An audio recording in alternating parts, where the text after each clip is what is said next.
Bismillahirrahmanirrahim. Assalamualaikum warahmatullahi wabarakatuh. Selamat siang adik-adik. Siang, Pak. Bagaimana tadi pasar atasnya? Bagus, Pak. Ya, dapat yang mau dicari udah dapat belum? Udah, Pak. Udah dapat. Udah, Pak. Nah, sekarang kita akan saya akan berbagi sedikit. Nama saya Riza Novara. Saya akan berbagi sedikit tentang salah satu objek wisata di Bukit Tinggi, yaitu Janjang Ampe Puluh. Janjang Ampe Puluh ini persis berada di bagian belakang dari pasar atas. Dulu Janjang Ampe Puluh ini menjadi salah satu ikon pariwisata di Bukit Tinggi, tapi seiring berjalannya waktu ikon ini semakin berkurang peminatnya karena satu dan lain hal.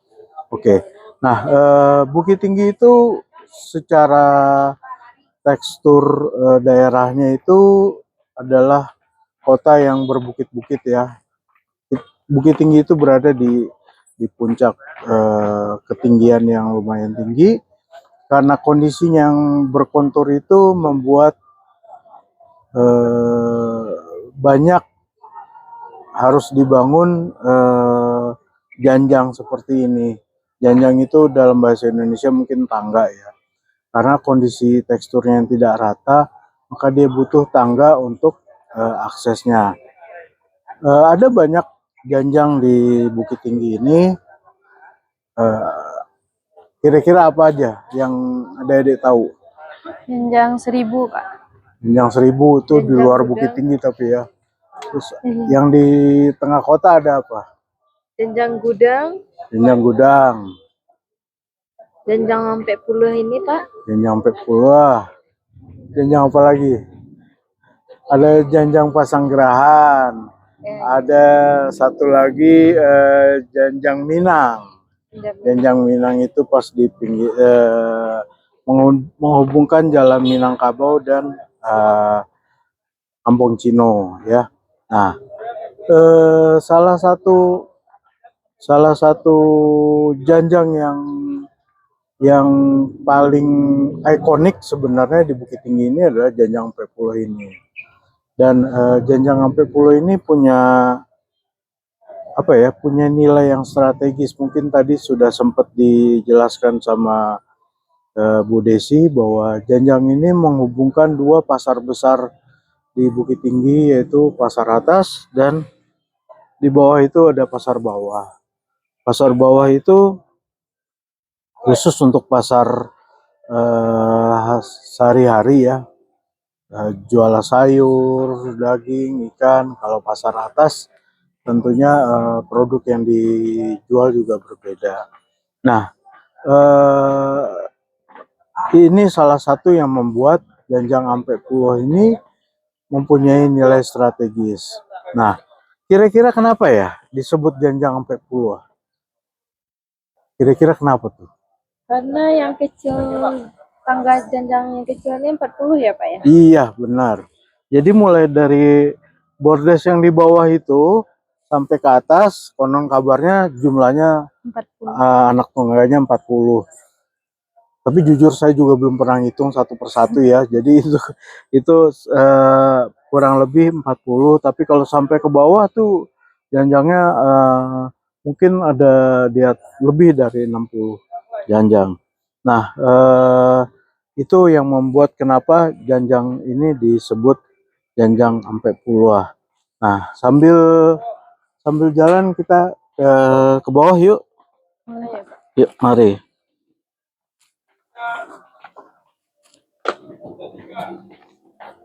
Ini pertama kali ke Janjang sini atau udah pernah? Sudah pernah, Pak. Udah pernah ya.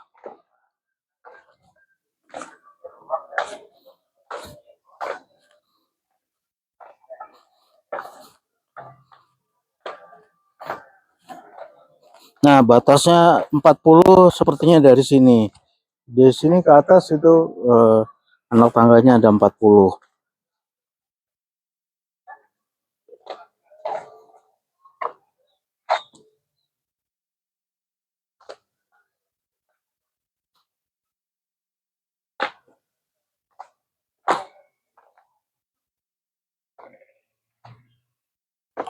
Janjang ini sendiri dibangun pada tahun 1908. Jadi janjang ini jauh ada sebelum Jam Gadang.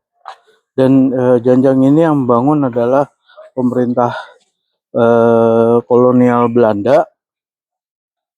Tujuannya adalah memang untuk menghubungkan antara dua pasar ini.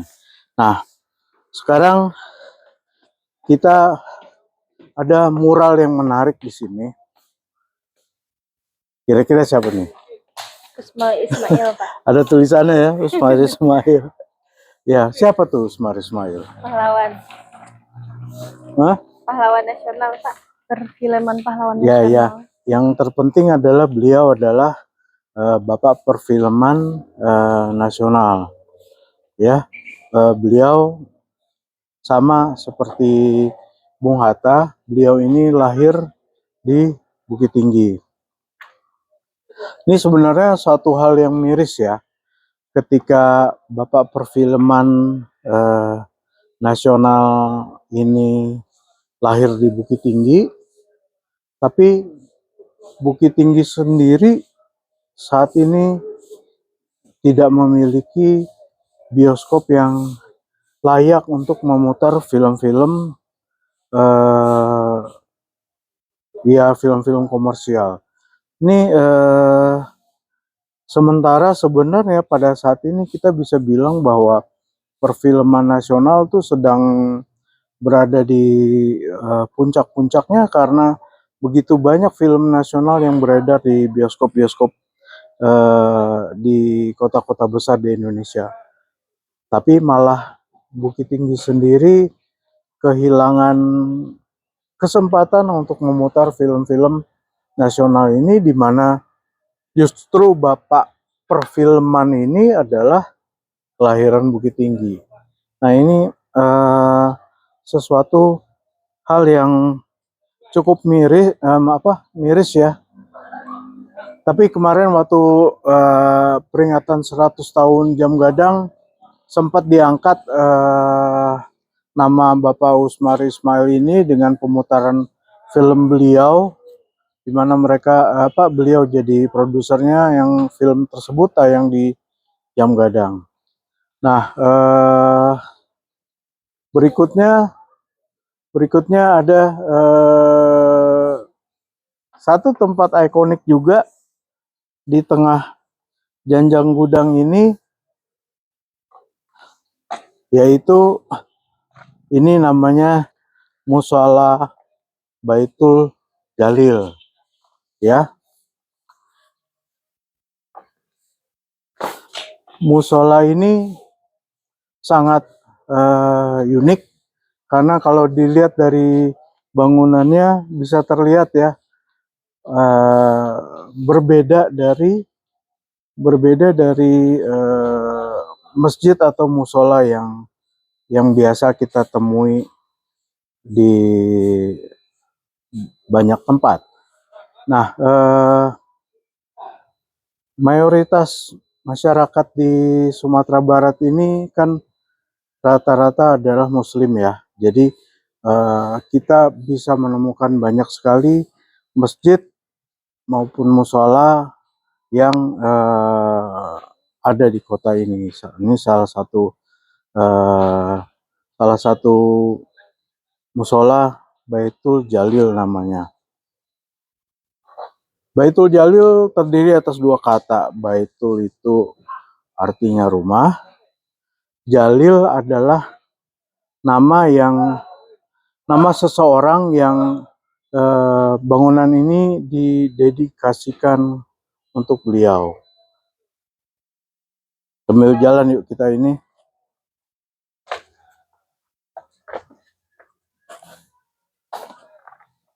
Iya, jarang-jarang kita ketemu tempat ibadah yang begitu asri ya. Berbeda dari sisi arsitekturnya juga berbeda, dan arsitektur musola ini didesain oleh seorang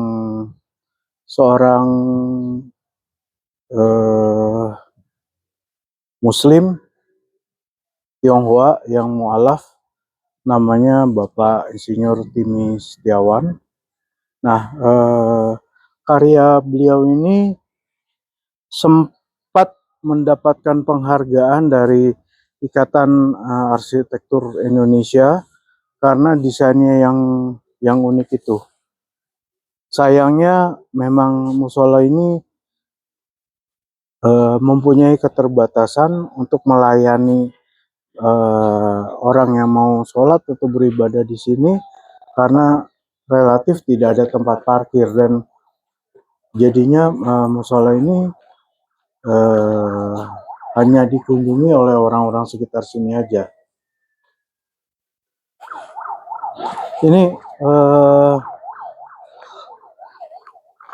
musola ini dibangun oleh seorang pengusaha asal Balingka, namanya Syahrial Jalil. Jadi dibangun musola ini dan namanya dijadikan Baitul Jalil karena untuk mengenang orang tuanya Pak Syahrial Jalil. Mudah-mudahan kita bisa masuk ke dalam ini.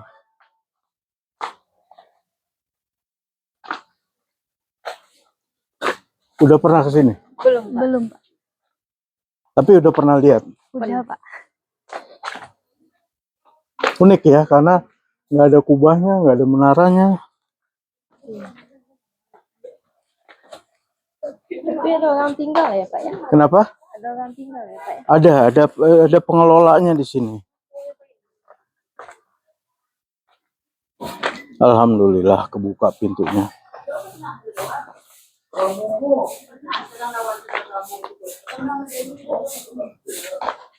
Assalamualaikum. Pak, ada Mirzanya ada? Oh iya. Siap, Pak. Di sini atau di... Oh, ya. Saya masuk ke dalam ya, Pak. Ya.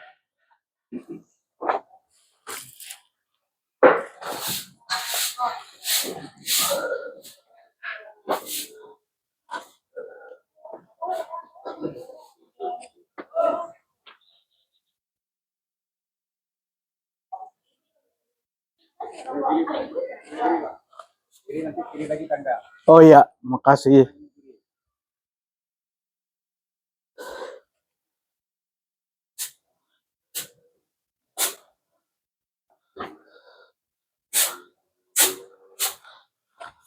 Assalamualaikum. Udah Mirzanya ada, Pak? Lagi pergi apa enggak? Oh ada. Oh oke. Saya tunggu ya. Jadi ini bisa terlihat musolanya.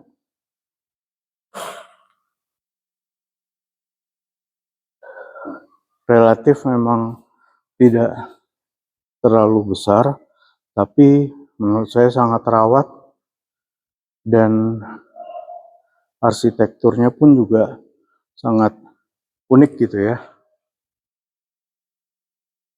Nah, yang mengelola ini namanya Pak Mirza.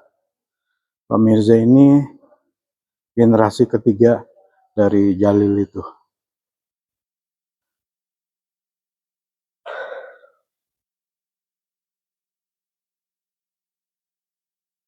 Udah pernah masuk ke dalam? Belum, Pak.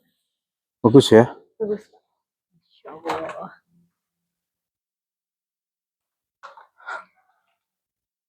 Ada lagi.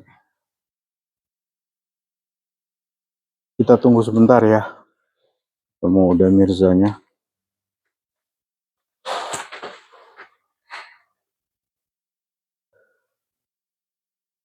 Cuma biasanya di hari biasa, kalau lewat dari waktu sholat, ini dikunci. Jadi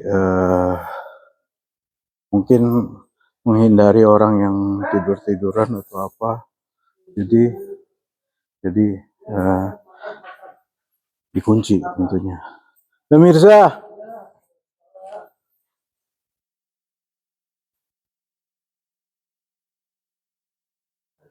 Assalamualaikum, apa kabar? Baik. Ini lagi bawa teman-teman untuk apa ngelihat musola ini. Silakan. Ini diresmikan tahun 2004 ya, 2004. Nah, penghargaan dari Ikatan Arsitektur Indonesia itu tahun 2011 kalau nggak salah ya, 2011. Bersih ya, terawat dan Ya, ini semaksimal belum juga sih. ini kalau penuh berapa orang bisa Mirza? 80-90-an. Oh, ya lumayan ya. Tapi dulu sih baru dapat sini antri. Oh, Untuk keluar masuk. oh, Cepat. Nah, iya sekarang iya. kan ada yang bantu tutup, nah sebagai jamaah kan udah pada di atas. Oh Tapi iya, alhamdulillah masih ada. masih ini ya. Masih ada sholat. Iya, perawat dan Amanah. Amanah. ada yang mau ditanyain? Tanya apa? Ya. Nah ini kalau mungkin kalau dilihat kan biasanya tuh kalau di atas tuh kan buat sabit itu kan ada bintang. Nah Iya. kalau ini nggak ada. Di Nah, orang kok biasanya kan ada bintang. Nah ini kita kebetulan om saya yang bangun ini diikutin di Turki. Oh, Di Turki. Terus kenapa bukan Kubah? Ada ininya tuh bunga kedaka. oh, Karena sejarahnya ya. Pasar Rejal itu seneng sama bunga kedaka kan bentuknya agak jadi dia. Iya. Nah, makanya nih dibilangnya nih surau ini dibilangnya tuh bunga di Mekah di tengah hutan. Oh, Tuh jadinya. nah omnya ini itu tadi yang saya bilang Pak Syahrial Jalil. yang membangun ini. Oke. Ada yang mau ditanya? Di sini ada Jumatan enggak? Oh kita enggak. Oke. Ya karena Jadi ini surau sih. Iya, jadi cuma apa untuk 5 waktu aja ya. Oke. Walaupun di sini nggak pakai AC tapi nyaman ya. Sejuk ya Pak. Kalau mau masuk aja. Masuk aja nggak apa-apa silakan. Kadang-kadang kalau udah sudut itu suang tiduran orang katanya. Ada yang Iya. tiduran jadi kusuk sih dia. Tadi testing aja ini dikunci apa enggak gini, tapi mungkin karena udah menjelang lohor ya. Lohor, ya kebetulan kita ada kelas kan jadi ada kegiatan tiap Sabtu Minggu. Oh gitu. Nah, selain itu ada bahasa Inggris itu gratis. Pokoknya di sini kita kegiatan tuh kita nggak boleh mau biaya jadi gratis kayak bahasa Inggris, tasin, bahasa itu semua. Ada. Siapa yang Imam. Oh. Imamnya. Iya. Jadi dari SD sampai SMA. Oh. Alhamdulillah lah jadi. Banyak yang ikut. Ada kalau semuanya jumlahnya 80 murid. Jadi Wih, banyak. sehari bisa berapa kelas ya. Oh. Luar biasa. Yang pentingnya kita ya, karena dari awal juga kan almarhum, pokoknya kita jangan mengungut biaya kita jadi relawan. Iya. Kalau bulan Ramadan ada tarawih enggak? Ada. Oh ada tarawih. Ada. Oh ada tarawih. Jadi ada tarawih. Terus apalagi yang mau ditanya? Ini unik loh, benar. Apa? Dari arsitekturnya dan kemudian juga kalau menurut saya sangat terawat ya. Sih semuanya. Ada. Dulu sempat sih beberapa bulan kemarin itu kan sempat viral. Orang foto dulu, pohonnya roboh saking sering difoto-foto. Oh iya? Iya sempat. Kita tahunya viral tuh dari pengunjung. Om ini viral Om di TikTok, kita sendiri kan tahu udah populer dia dulu ada pohon apa bunga kertas lah, kalau kita kan belum gendir, Hah? nah, itu pada di situ pada foto, cuman kita ada tulisan kan tuh dilarang suah foto apa, karena tuh yang itu nggak lihat waktu orang sholat ada foto-foto, ada pakai rok inilah yang nah itu makanya ditegur juga deh sama jamaah juga, ini tempat ibadah sholat Iya, sholat. iya, iya. Nggak pantas ya. Iya, nah itu kita taunya dari orang luar, om kan udah viral, kita sendiri aja nggak tahu. Iya. Bapak, musola ini bukannya setiap jam sholat aja kah atau gimana Pak? Ya sebetulnya kita buka jam sholat aja. Nah, dulu saya ingat pertama kali saya kesini, ya, saya kebetulan ada di sini. Kita dulu ditegur sama jamaah, kalau ini kan tempat ibadah, kenapa ada jam-jamnya?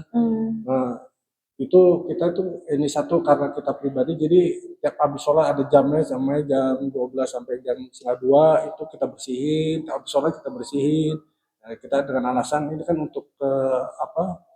Untuk jamaah juga lah, jadi apa nggak taruh kotor dan taruh jadi menjaga aja jadinya. Oh, jadi baru setuju, oh iya benar juga. Pada orang tidur juga. Tiduran, nah itulah. Iya. Nah, makanya ada jam-jamnya. Makanya kita juga tahu oh yang jamaah apa suruh yang ada jam-jam itunya so. Tapi saya harusnya setengah 2. Nah, saya juga ngerti ya. Saya selalu berpikir kalau seandainya saya mau sholat itu udah niat, ya dikunci gimana sih perasaannya, makanya saya mundurin sampai jam 2. Awalnya setengah 3 lah baru ditutup kita bersihin. Terus sih pengalaman saya juga pernah bilang, kenapa kan kok nggak dimundurin, kan orang udah niat jauh-jauh saya mau di sholat itu, ya itu perasaannya gimana, udah jauh-jauh dikunci ya. Saya selalu berpikir kalau saya sendiri gimana, jadi kita habis sholat dibersihin. Jadi ya semuanya juga nggak boleh dirubah. Lampunya harus ini. Nah, kecuali udah nggak ada dibuat baru kita ganti cari yang lain. Tante Eti belum ada rencana kesini lagi. Udah enggak sih, katanya kakinya udah sakit. Terakhir kan 3 tahun yang lalu. Waktu itu Iya, ya. iya. Ya tapi ya tempat kita juga. Santai. Saya juga apa ya harus bisa lah sendirian yang harus bisa. Iya, iya. Terus kalau pendanaan biaya di sini atau listrik, air, apa ada dari Pemda atau gimana? Enggak. Kita nggak terima sumbangan apa ya, kita nggak pernah ngajuin dia biaya pribadi sendiri. Jadi dikelola Sendiri pribadi. Nah mungkin enaknya pribadi ya itulah, jadi orang mau ini ya, orang mau ngomong apa lah, pokoknya kita begini, mau silakan. Nah, kalau orang mau ngasih ya kita terima, kalau yang penting kita nggak minta. Biasanya jemaah yang ke sini, yang dekat-dekat sini atau ada rombongan Pak? Kalau weekend biasanya ada orang luar. Kalau hari biasa tuh orang-orang sekitar sini, pedagang sini.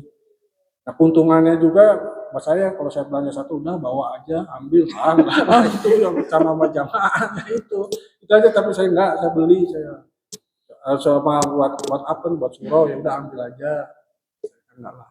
Gitu belanja. Saya beli, udah bawa, ambil aja, nggak mau lah. Iya. Ada lagi mau tanya? Ya, enaknya saya juga nggak terasa udah 10 tahun, walaupun ketemunya orangnya kan itu juga jamaah kemana-mana ya, saya cuma ini aja, saya jaga nama baik surau sama nama keluarga besar aja. Iya. Saya kemana aja ketahuan mau kemana, kameranya bisa ngomong banyak itu. Saya juga janji sama keluarga besar, saya jaga nama itu. Oh, jangan melenceng-lenceng, insya Allah lah. Iya. Kalau boleh tahu Pak, apa dukungan dari pemerintah setempat Pak? Dukungannya pernah tahun 2017 waktu Pak Ramlan di percontohan itu Ah, aja. Taman, terutama tanaman. Oh iya. Taman kan, Ya asri banget loh ini. makanya di sini kan jadi percontohan itu sampai saya apa jadi dipanggil oleh pegawainya kan ada stafnya dari pertamanan tuh tanya tuh tanaman apa aja tuh. Tuh sih, itu ya pengalaman saya bilang jadi percontohan. ada dampaknya Pak dari Pemda tersebut untuk Ya surau mungkin kan ini? sekarang kita bisa lihat kan tanamannya ada berubah lah, ada kita juga saya lihat tuh ada yang di Kuan Yu, di baru juga. Ya, mungkin dulu-dulunya kan mungkin di sini ya tanamnya kan itu aja Iya, kan. iya. Sekarang udah ada perubahan sih kalau saya lihat sepintas yang biasanya tanamannya ya lain sih.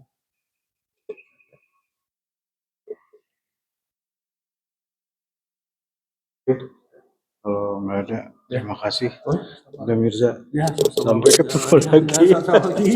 Dan mau mampir temen saya lihat, wah ada mobilnya. Itu aja sih. Saya ada kafe baru kan, ada itu. Di Benteng. Benteng. Iya. Dulu kan di situ, di belakang Yaki itu, apa namanya.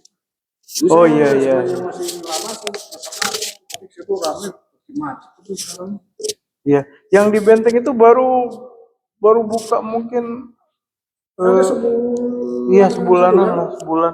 Ya kebetulan ownernya tuh dia ini barang-barang lawas kan, koleksinya belum ya. Yang mana nih Pak Krismon? Nanda, Oh nggak tahu. Nanda, Raga itu kan. Yang saya kenalnya sih itu Pak Krismon Hotel Benteng. Oh Nanda enggak, ini yang Raga Cafe itu depan Rocky. Oh Raga. Raga, Iya iya iya. pas depannya ini. Iya. Itu ada kafe lagi yang di atas Hotel Benteng. Wah, yang Bukan. kita makan itu kacang bukan. Bukan Hotel Benteng persis di Hotel Bentengnya di lantai 2-nya. Oh iya iya Raga tuh baru juga ya. Baru, nah itu dia koleksinya ini barang-barang lawas tuh, tiki-tiki lama. Iya iya Kan iya. di Jalan Nawari, Oh iya iya di deket Dimens ya. dilihat, Iya iya. pas belapak dilihat terus pindah berapa kali saya main makanya oke. Kenapa? Nah itu Pananda yang punya owner. Iya iya. Mama belum Pamit. kesini lagi? Hah? Belum kesini. Belum lama Udah banget. lama juga ya. Terakhir tahun berapa ya? Ya nggak tahu mungkin agak males juga kan udah sepuh juga. Mama tuh kelahiran tahun 46. Oke, KTP 45. Ya, 80-an iya, sampai 80-an. 80. Oke. Baik deh, mungkin teman-teman ini rute perjalanan kita terakhir jadi Surau Baitul Jalil. Benar Baitul Jalil ya namanya ya, Baitul Jalil. Terima kasih sudah mendengarkan dan selamat beraktivitas. Terima kasih. Assalamualaikum warahmatullahi wabarakatuh. Ya. Cut.